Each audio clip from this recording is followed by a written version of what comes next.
fam, we are back. Chris and Kai, and this is Chris and Kai's cooking show. So tonight we are cooking our Sunday meal. Kai's eating his Sunday meal, which is chicken and rice. Not really enjoying it too much. Our Sunday meal is going to be pork chops, seared in butter, and then cooked to perfection in the oven. We're also going to make salt crusted potatoes and my famous green beans. I'm actually going to give you guys the recipe for the first time in however long I've been making them. Basically, what you're going to need for this is whatever kind of pork chops you like. Sorry, Kai got me with some baby food. Whatever kind of pork chops you like. We went with the loin. We didn't get the ribeyes like I normally do. I don't go with the Iowa chops because those things are just so huge. I don't need that mess. I feel miserable after one of those. So, to make the salt crusted potatoes, basically you're just adding a crust to the outside of the potatoes, which makes them 100% better. It's just a baked potato with a crust on the outside. What we're doing today, I have two different garlic butter rubs that I use. For the salt crusted potatoes, I have Boars Night Out White Lightning with double garlic butter. This one is a must. I have tried a few different flavors, and this is the must. Out of all the flavors, this is the one we're going to use. It gives the best flavor for your potatoes. Most people just say some kind of flaky salt. I'm telling you, get this, you'll never turn back. As for the pork chops themselves, I have Heath Ryle's garlic butter. It's the best just garlic butter seasoning. And I think we're actually going to try Heath Ryle's Cajun Creole garlic butter as well on a couple of these. Since I am meal prepping, it'll give me a little different flavor for work. So we're going to go ahead and get the seasoning out here on the pork chops. I've got the oven set for 400. That'll be perfect for the potatoes to bake. This is a rub, so you want to be generous with it. And then we'll do two of these with the Creole. I just want to get the seasoning on there, get it going. And then we'll flip them over. These are going to sit out because they just definitely don't take anywhere near as long as the potatoes do to cook. So they're just going to sit here enjoying that flavor packet.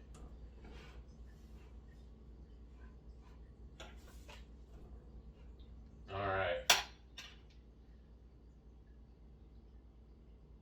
Only tried this Creole once, and it just haven't had a reason to use it, I suppose.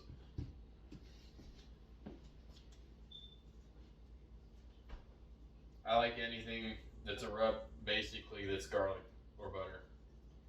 So I have a ton of rubs that are around that palette. So, got that set up. We're going to go ahead and set these aside and let them just hang out. Alright, so we're going to go ahead and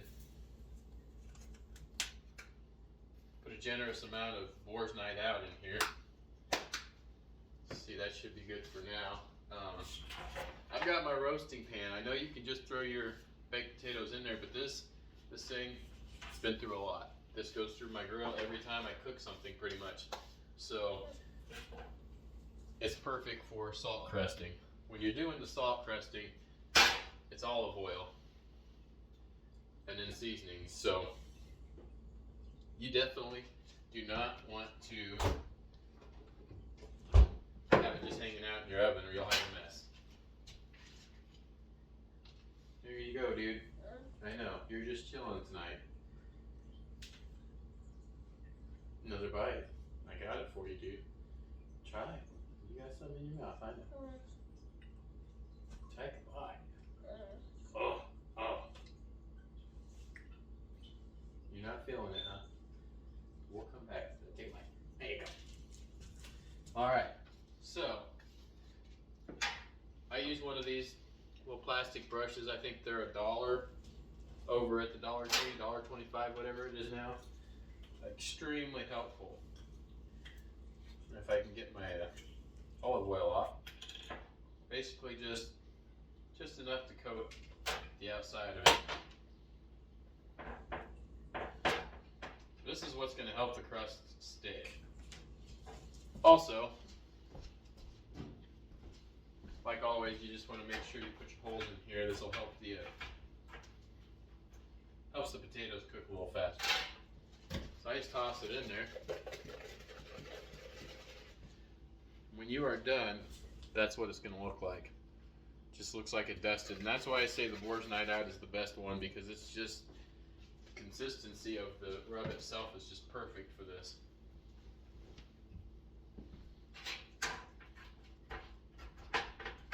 And this is the first thing you want to get done, because this is going to take the longest. For this meal, we're looking at an hour, which is how long I like to cook my baked potatoes. I like them to be mushy when I put all the fixing on them. I like everything on mine: cheese, butter, salt, pepper. You can see that just comes out perfect. All of that is just flavor.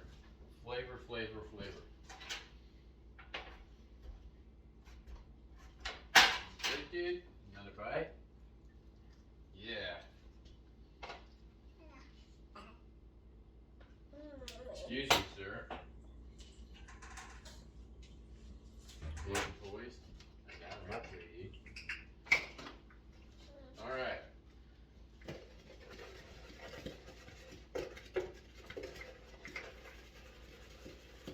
If you're wondering where I get all these nice rubs, that here in Atumwa we have the Iowa Barbecue Store. It's a really awesome place to go check out. They have grills, anything you can think of that you might need for any kind of grilling you're going to do. They even have some of the more higher quality meats like the Wagyus and stuff in a freezer. You can check it out. I love it. It's probably my favorite store in town to go to. Probably spend way too much money here.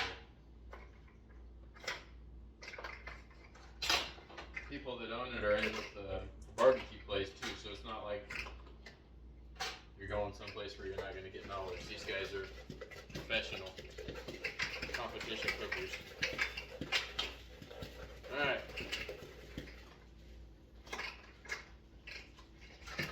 One more of these bad boys, and then we'll get them in the oven. Like I said, you want these to be in the oven for at least an hour. You can cook them longer than that. If you want to cook them slower with a lower speed, you can do that as well. Or lower temp, sorry. I like 400, 425.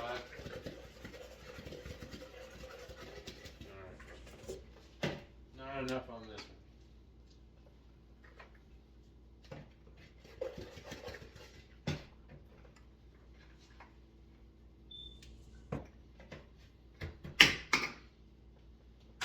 Should be good enough.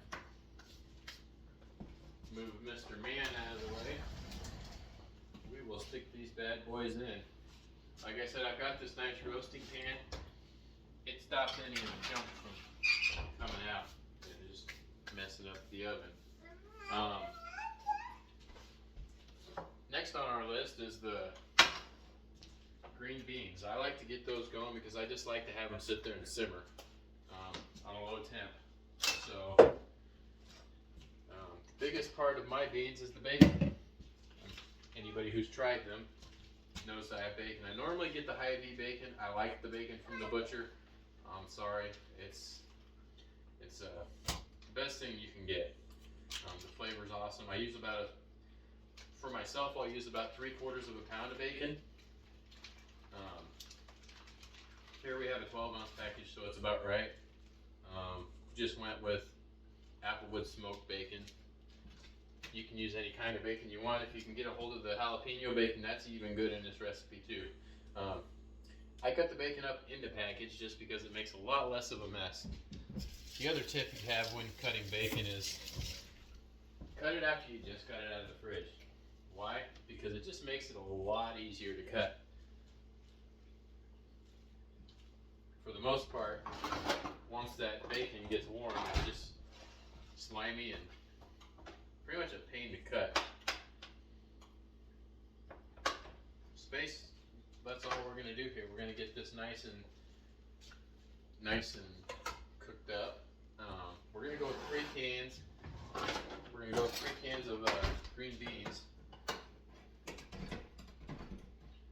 I like to put 1 can in there with all the juices.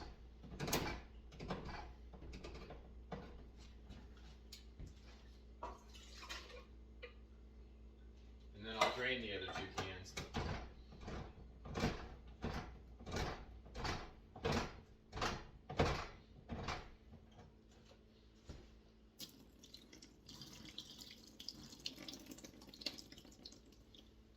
But since we're using the juices, you don't have to drain it completely if you don't want to wait that long.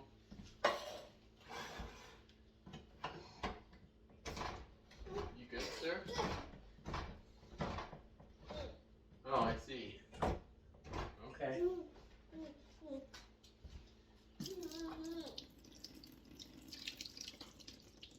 Alright.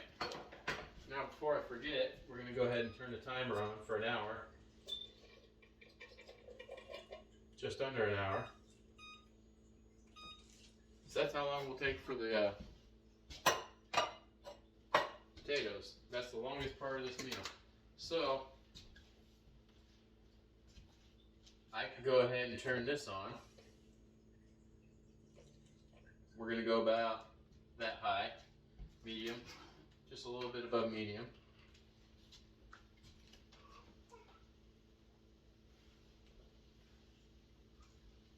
Bite, dude, bite. Have a bite, Bodie. It's good stuff. Give it. Oh, I missed. Yummy. There we go. Alright. Yeah, he's not feeling this chicken and rice so much. It's not his favorite fruit that he loves. Whichever fruit that is. We tried cherry tomatoes tonight, but he was not feeling the consistency on those cherry tomatoes. So we wasted $5 on that. So, alright. Back to where we're at. For the beans themselves, you got the bacon. You're going to cook that until whatever consistency you like. I like my bacon to be chewy. And then you're going to drain it. Get all the fat out of it, or the grease. And then you throw it in the beans. As for the beans themselves, there's only 2 other pieces to this puzzle. I use beef bouillon cubes, 3 of them. Or you could probably say 1 for each can of green beans you use.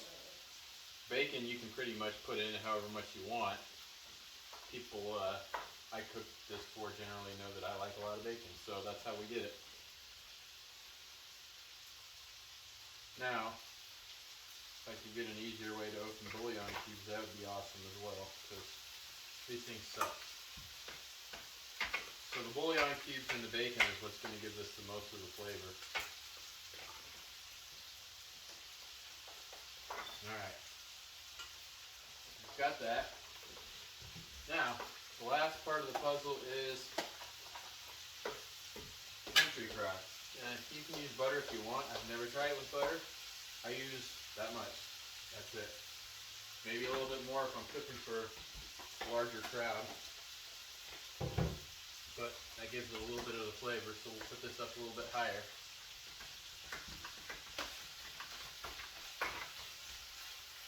Now since we are butter searing the pork chops, I went with the pats that you can get at Hy-Vee.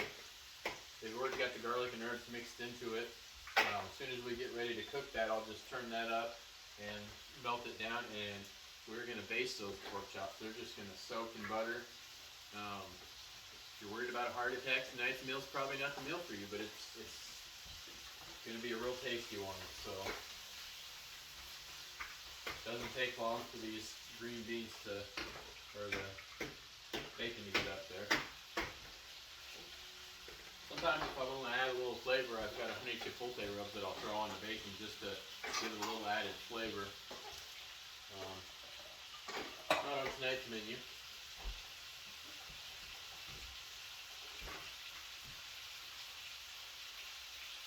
Have a bite, dude. Have a bite. Oops.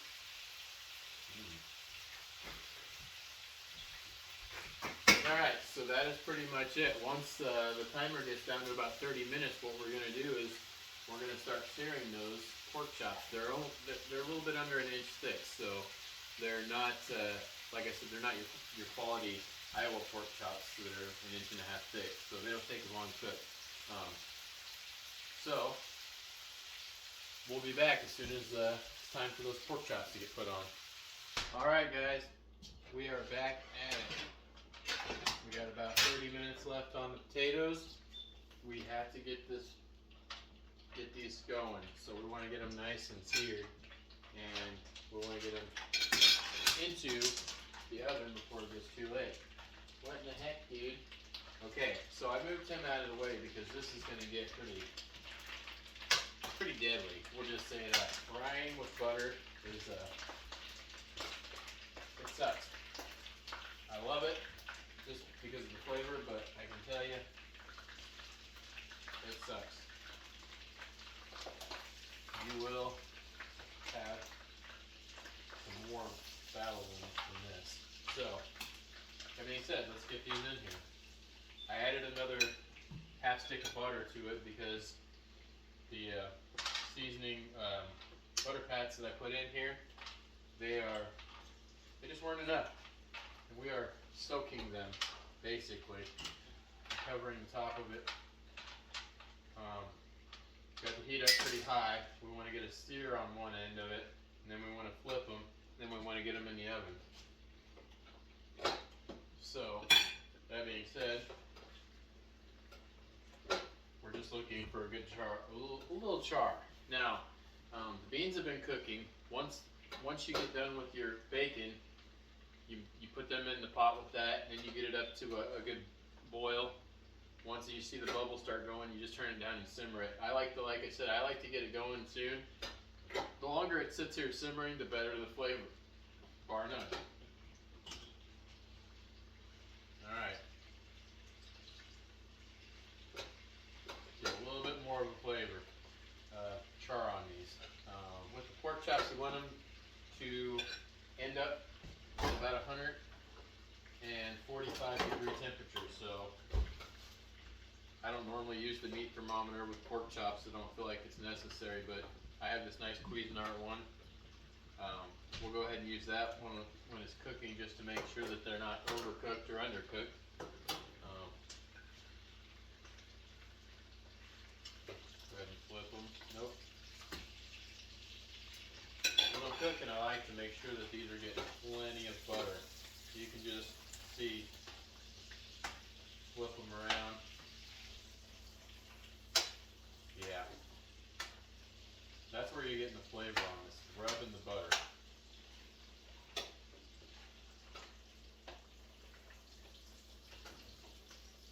Alright.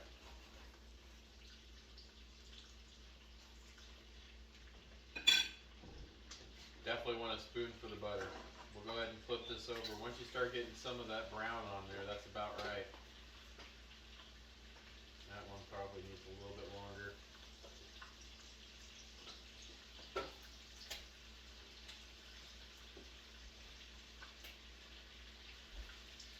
Maybe a little longer on that one as well. Once you get that sear going and you get both sides seared, we'll put them in the oven and just keep watching the temperature on them. Got about 25 minutes on those potatoes and they're going to be perfect. Alright, you are making a mess out of the water dispenser. Moved him back here because we definitely don't want him getting any burns on him. Hey dude, have a bite. Oh yum. Yeah, take a bite. Couple more. Couple more, sir. Couple more. Oh. One more bite, dude. One more. Can you do it? Oh yeah. Perfect. You hear that popping? That definitely means we better flip these over. There's going to be a good char on them.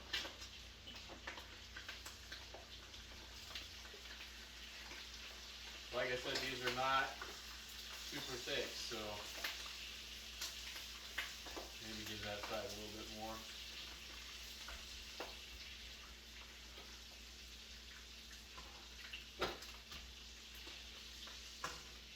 So once you flip them over, you want to make sure and get more of the butter basting going. Without killing yourself with the butter, that's for sure.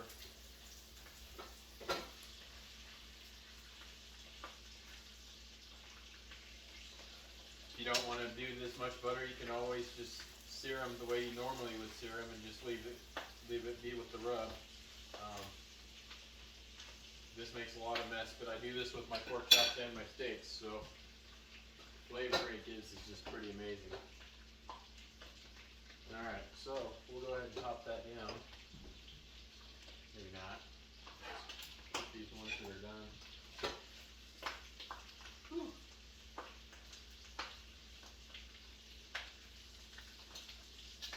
Alright.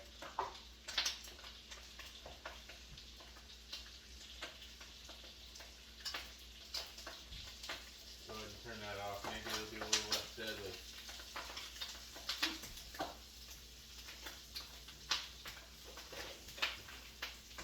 Slide it over.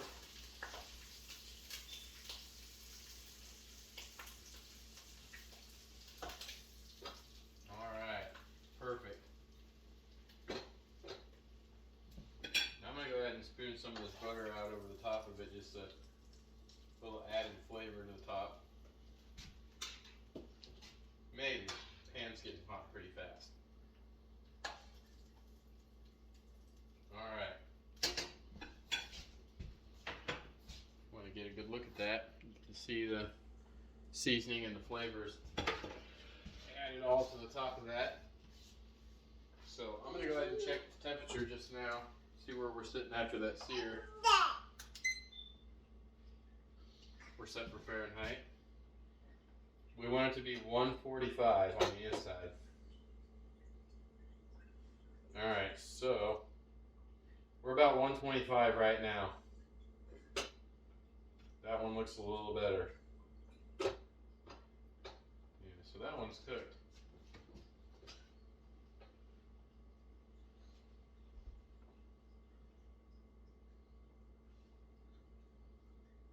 Alright, so the thicker ones are a little better cooked, so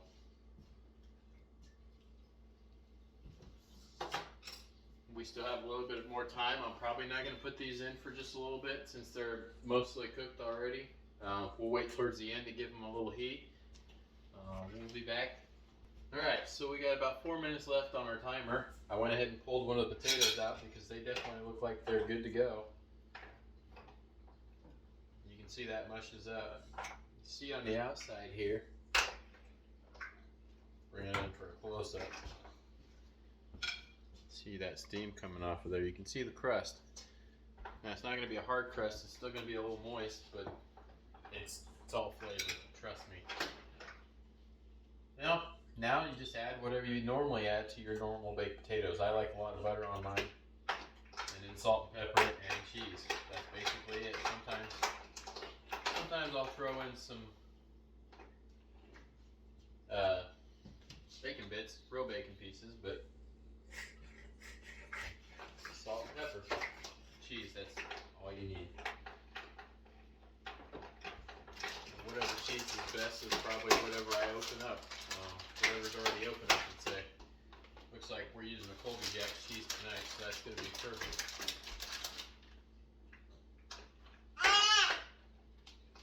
One giant potato. Beans have been simmering all night, so we're going to make sure and get that turned off because they will just continue to cook if you don't. Make sure you get all the juices out of there. I did put the pork chops back in the oven. They're just sitting there getting warm. They were definitely cooked well enough that they did not need to be cooked any longer. So, I went ahead and added a little bit more flavor to them with a little bit extra rub. We are going to go with the Creole butter. As far as the pork chop. Now, there you go. These are my meal preps too, so I kind of used the smaller potatoes for my meals, and I'll use the big giant one for what I'm eating tonight. Oh yeah. That is about as perfect as you can get for a pork chop. Try a bite. See what man thinks. He's in pajama mode. He's had enough of sitting in this thing, so kind of looks like he's enjoying it. Piece of cheese, dude. Oh yeah. All right, guys. So that's our meal.